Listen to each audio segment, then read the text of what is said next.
Halo pemirsa GPR TV dari Sabang sampai Merauke, dari Miangas hingga Pulau Rote. Kembali lagi bersama Bilky Sabila dalam program Kominfo Newsroom. Halo pemirsa GPR TV dari Sabang sampai Merauke.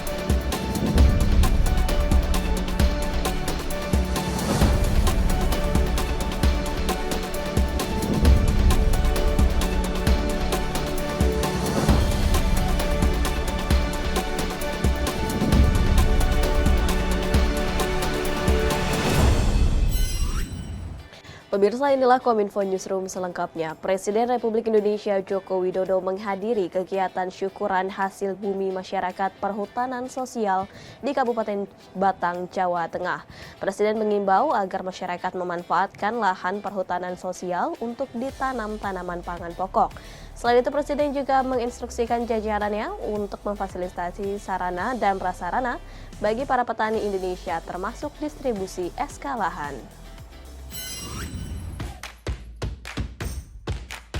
Lahan perhutanan sosial memiliki peranan penting dalam membuka peluang usaha bagi para petani dan rakyat Indonesia. Presiden Republik Indonesia Joko Widodo dalam kegiatan syukuran hasil bumi Gerakan Masyarakat Perhutanan Sosial di Kabupaten Batang, Provinsi Jawa Tengah menegaskan jajarannya untuk tidak membiarkan lahan perhutanan sosial yang terlantar dan tidak produktif. Mengenai situasi dunia yang tengah sulit karena pandemi COVID-19, Presiden mengajak para petani dan masyarakat untuk mengambil peluang dan manfaat lahan yang mereka kelola dengan menanam tanaman pangan pokok seperti padi, jagung, porang, hingga sorghum. Pada kesempatan yang sama, Presiden juga mengimbau kepada jajarannya untuk menyediakan sarana dan prasarana yang baik untuk memfasilitasi para petani di Indonesia, salah satunya yakni dengan mempercepat pendistribusian lahan beserta SK-nya. Saya mengajak kita semuanya untuk nanam tanaman-tanaman yang menghasilkan bahan pangan pokok. Saudara-saudara bisa ditanami, silahkan tanami padi, silahkan, benar. Mau ditanami apalagi yang pangan, jagung, silahkan. Harga jagung ini pas naik. Mau ditanami porang, silahkan. Porang itu juga pasti juga akan naik harganya karena dunia membutuhkan itu. Kemarin saya ke NTT, tanami sorghum, silahkan. Karena NTT memang yang paling pas adalah nanam sorghum. Karena kalau tanam padi, airnya agak sulit dan topsoilnya hanya tipis banget. Yang pas apa? Sorghum. Kita coba kemarin. 40 hektar, coba sorghum kayak apa? Saya cek sendiri, hijau semuanya.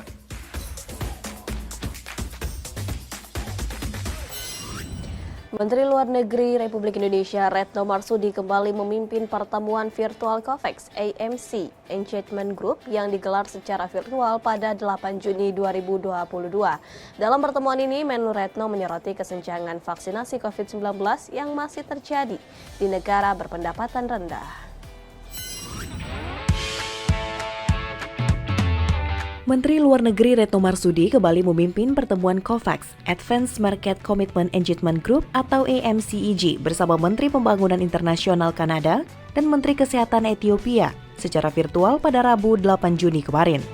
Dalam kesempatan tersebut, Menlu Retno menyampaikan bahwasannya saat ini dunia sedang mengalami tren melandainya kasus COVID-19, baik jumlah kasus baru maupun korban jiwa. Secara global, sebanyak hampir 12 miliar dosis vaksin COVID-19 telah disuntikan kepada warga dunia, dan pasokan vaksin masih cukup banyak untuk memenuhi kebutuhan vaksinasi global.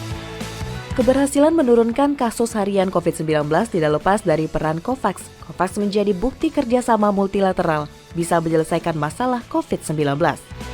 Tercatat hingga 3 April 2022, Indonesia telah menerima 130 juta dosis vaksin melalui skema COVAX AMC maupun skema bilateral lainnya. Namun begitu, tugas COVAX belum selesai. Menlu Retno menyebutkan kesenjangan vaksinasi masih terjadi di negara berpendapatan rendah di tengah stok vaksin yang melimpah. Menlu Retno menegaskan COVAX telah menjadi bagian tak terpisahkan dari arsitektur global. Karenanya penting memberi prioritas pendanaan pada upaya vaksinasi dan integrasi vaksinasi COVID-19 dalam kesehatan lainnya. Menteri Pendayagunaan Aparatur Negara dan Reformasi Birokrasi Cahyokumolo dan Menteri Kehakiman Georgia Rati melakukan penandatanganan nota kesepahaman terkait penyelenggaraan pelayanan publik. Georgia menjadi role model Indonesia dalam peningkatan mall pelayanan publik. Pelayanan publik Georgia dikenal dengan integrasi dan kecepatan pelayanan. Georgia menjadi salah satu negara terbaik di dunia untuk pelayanan publik berkualitas, terutama soal integrasi dan kecepatan proses layanan. Atas dasar itu, pemerintah Indonesia menggandeng Georgia untuk bekerja sama dalam meningkatkan kualitas pelayanan publik di tanah air.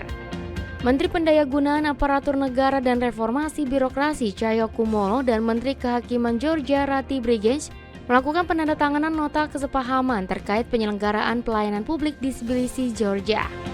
Nota kesepahaman ini dilakukan untuk meningkatkan pelayanan publik di Indonesia, terutama menyangkut pembangunan mall pelayanan publik.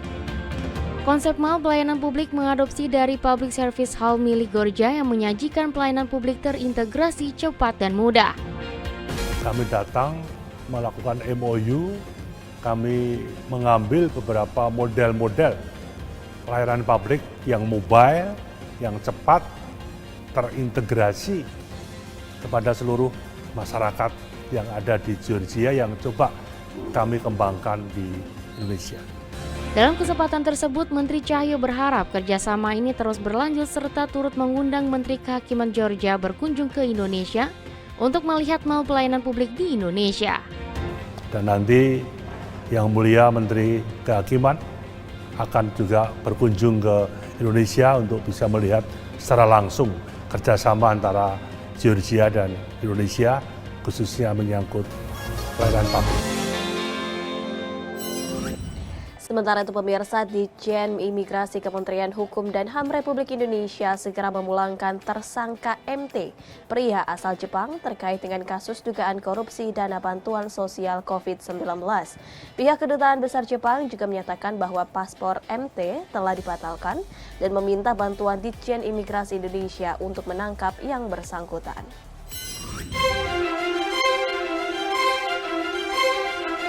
Direktorat Jenderal Imigrasi Kementerian Hukum dan Hak Asasi Manusia Republik Indonesia segera memulangkan seorang warga negara Jepang berinisial MT terkait kasus dugaan korupsi dana bantuan sosial COVID-19 di negara asalnya.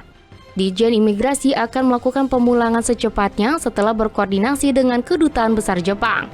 Dari informasi yang dikumpulkan, MT telah berada di Indonesia sejak 1,5 tahun terakhir dengan mengantongi kartu izin tinggal terbatas. Tersangka dugaan kasus korupsi dana COVID-19 di negara asalnya itu diketahui menetap di Jakarta namun menjalankan bisnis bidang perikanan di Provinsi Lampung. Perwakilan Kedutaan Jepang di Indonesia juga menyampaikan keberadaan warga negara Jepang tersebut saat itu berada di Lampung.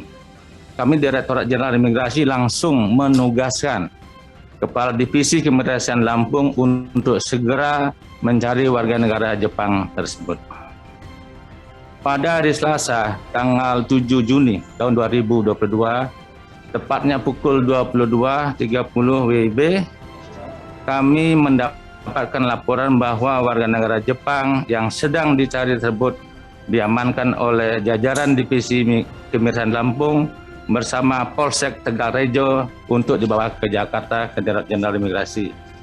Direktorat Jenderal Imigrasi akan berkoordinasi dengan Kedutaan Besar Jepang untuk proses pemulangan warga negara Jepang tersebut ke negara Jepang. Pemirsa, usai jeda kami akan kembali dengan informasi lainnya. Tetaplah bersama kami dalam Kominfo Newsroom.